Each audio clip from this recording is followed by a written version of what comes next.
Imagine walking into a room filled with women wearing enormous, towering wigs so high they could almost touch the ceiling. Welcome to the world of 18th century French fashion, where beauty was not just a statement, but a spectacle. During the reign of Louis XVI, the French court became the epicenter of a fashion revolution. The aristocrats didn't just want to stand out, they wanted to be the talk of the town. Enter the poudre wig, a style so extravagant that it required a team of hairdressers and hours of preparation. But these wigs weren't just for show. Some of them were so large they could hold hidden compartments for secret messages, or even small pets. This fusion of creativity and practicality spoke volumes about the lengths women would go to express their individuality and social standing. One of the key figures in this fashion frenzy was Marie Antoinette, the Queen of France. Known for her lavish lifestyle and extravagant tastes, she popularized these towering hairstyles. Imagine her, adorned with feathers, flowers, and even miniature ships perched on top of her hair. The bigger the wig, the more powerful the statement. Marie Antoinette's hairstyles were not merely fashion choices, but declarations of her status, designed to capture attention and admiration in a court filled with power struggles and intrigue. But let's dive deeper into what made these wigs so unique.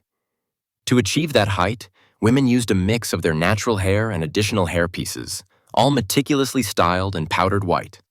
The application of powder was not only for aesthetic purposes, it also served to cover the natural color of the hair, which might be deemed unworthy.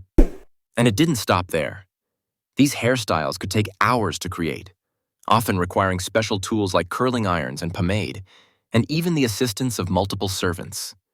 The elaborate ornamentation, including ribbons, jewels, and even the aforementioned ships, transformed hair into a canvas for artistic expression.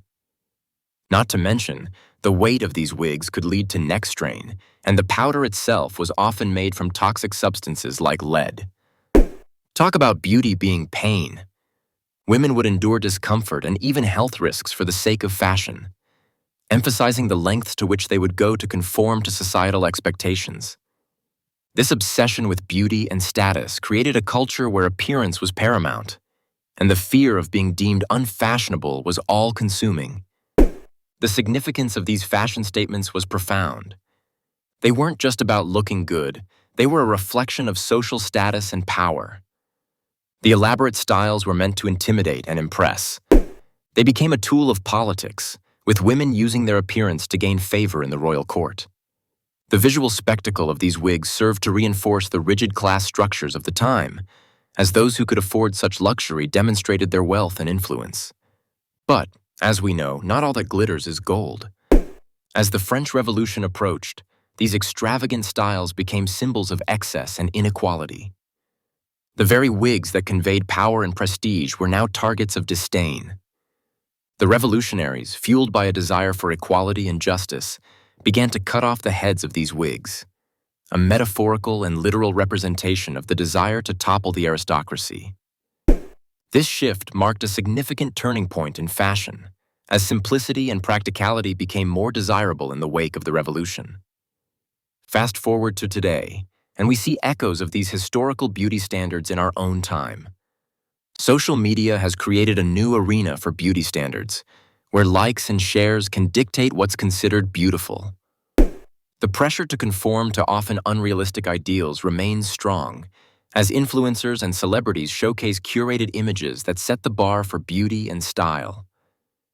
It makes you wonder, are we still climbing our own towers of hair, trying to achieve an ideal that might not even be attainable?